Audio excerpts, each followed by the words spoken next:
high expectations for some of these new releases, and some of them completely shocked me.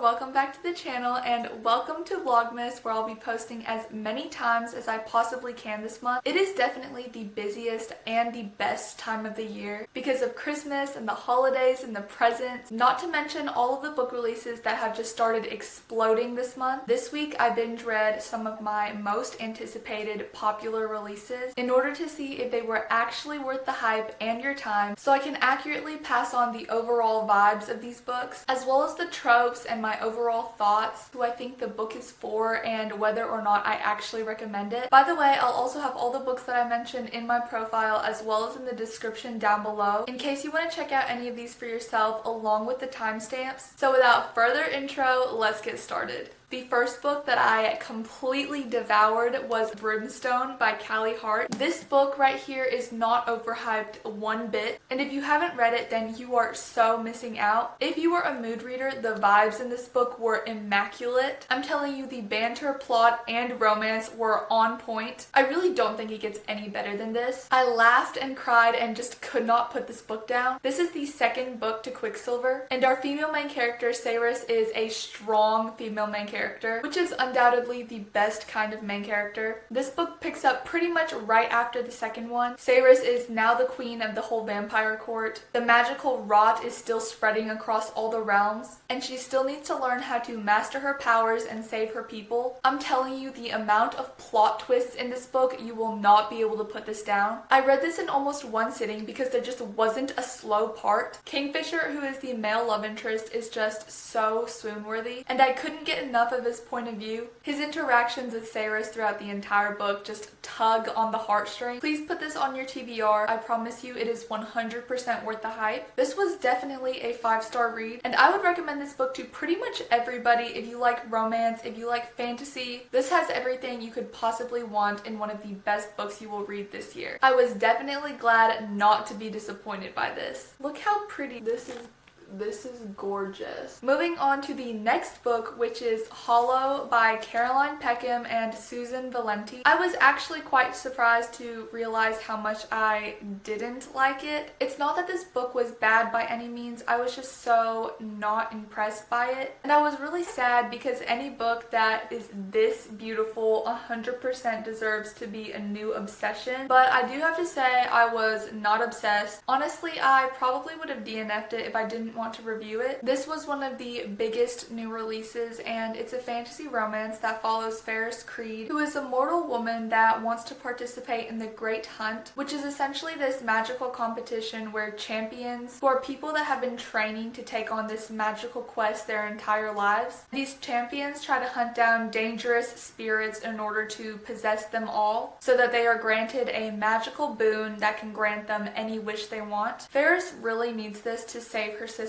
and the male love interest in this book is Prince Bane, who is a magical fae prince who is also trying to collect these spirits. And this book is enemies to lovers, which is my favorite trope, and the reason why I was kind of disappointed by this, because Prince Bane was honestly a little bit of a jerk for no reason, and the banter just felt really forced. Like, I didn't really feel any kind of connection between the two main characters other than he thought she was hot. Like, they didn't really have any reason to be enemies other than he was just a total jerk at the beginning, which I was just not impressed by. There were also a few plot aspects in this book that I just don't think were done very well. Like I said, overall this wasn't a bad book, just a little bit disappointing. Now that that book is out of the way, the next book we have is The Things Gods Break by Abigail Owen, and this book was one of my most anticipated new releases. First off, the actual book itself is stunning. These are the sprayed edges, and this is the inside cover art. If a special edition book does not look like this one, I don't know if I want it. Okay, that's a lie. I totally still want it. But this book right here is just on a whole nother level. This is the second book to The Games Gods Play, and it picks up directly off of the first one. In the first book, you have Lyra, who is a mortal woman living in the now modern day Greek Olympus, where all the gods are still powerful and rule over the city, except for they're now more like celebrities that have immense power that they very often abuse. They still see mortals as beneath them, even though they live among them. and every 100 years they choose a new ruler of Olympus, and they do this by each choosing a mortal to represent them in these deadly games, and having the mortals compete against each other as their champions. The winning mortal is granted a bunch of wishes and favors for the next 100 years, and the god that the winning mortal represented gets to be the next ruler of Olympus for the next 100 years. I'm not going to give away too many details, but just know that there were so many plot twists in the first book, and it ended off of a major cliffhanger. But fortunately, the second book is out now, so you don't have to wait to find out what happens. Oh, and I did forget to mention that Lyra was chosen by Hades to represent him, which is a very big part of the plot, because this is a romantasy in case you couldn't already tell. I really liked the second book, and I don't know if I liked it as much as the first one, but it was still super enjoyable, and I would rate it anywhere around 4 stars to 4.5 stars. The first book was definitely a 5 out of 5 stars. Moving on to one of my new favorite book series, The Wolf King by Lauren Palfreyman. If you were ever a fan of A Court of Thorns and Roses by Sarah J Maas, you will love this series. I'm talking completely devour this series. The romance in this book and one of the male love interests reminds me so much of Rhysand. This is definitely an enemies to lovers fantasy romance trope, and it's one of the best ones that I've read. The first book was a reread for me before I moved on to the second one, which is The Night Prince. Both of these books were 5 stars with immaculate vibes. In the first book, Princess Aurora is a human princess, and she's kidnapped by a werewolf alpha named Callum on the day of her wedding. The humans and the werewolves are almost at war with each other, and Aurora is uncoincidentally at the center of this war. As Aurora and Callum begin to spend more time with each other, they become closer, and Aurora realizes that there's another side to the wolves that she didn't know about, that they're not all bloodthirsty creatures with no honor. But besides this growing conflict between the humans and the werewolves, there's also internal conflict among the werewolves. There were so many plot twists in this book, and there is a love triangle, and it's one of those love triangles that's actually done right. I could not put this book down, and after waiting almost a year for the second one and just jumping straight into the second book, I was completely obsessed with everything. The writing style, the conflicts, and the dynamics between everybody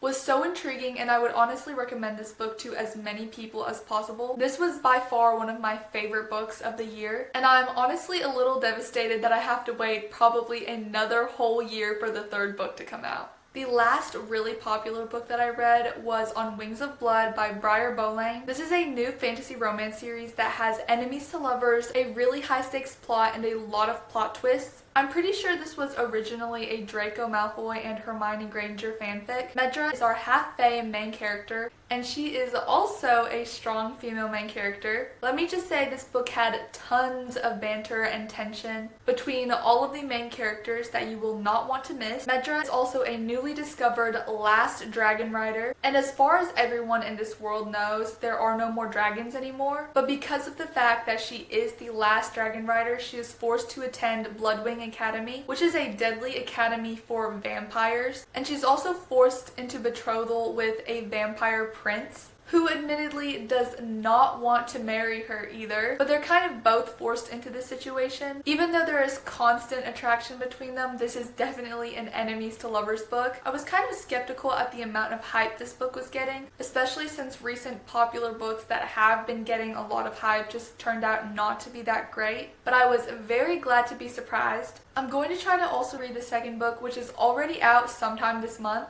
And if you are a fan of enemies to lovers, slow burn fantasy romance with a bunch of tension and banter, then I think you would really enjoy this book. I know I definitely did, and I would highly recommend this. Anyways, those are all of the books I have in this video today. Like I said, all of the books are linked down in the description if you want to check them out. Please consider liking this video and subscribing to the channel if you haven't already. I'll be posting at least 2 times a week during the entire month of Vlogmas, so stay tuned, and if you have any book recommendations, please let me know. Thank you so much for watching, and I'll see you in the next video.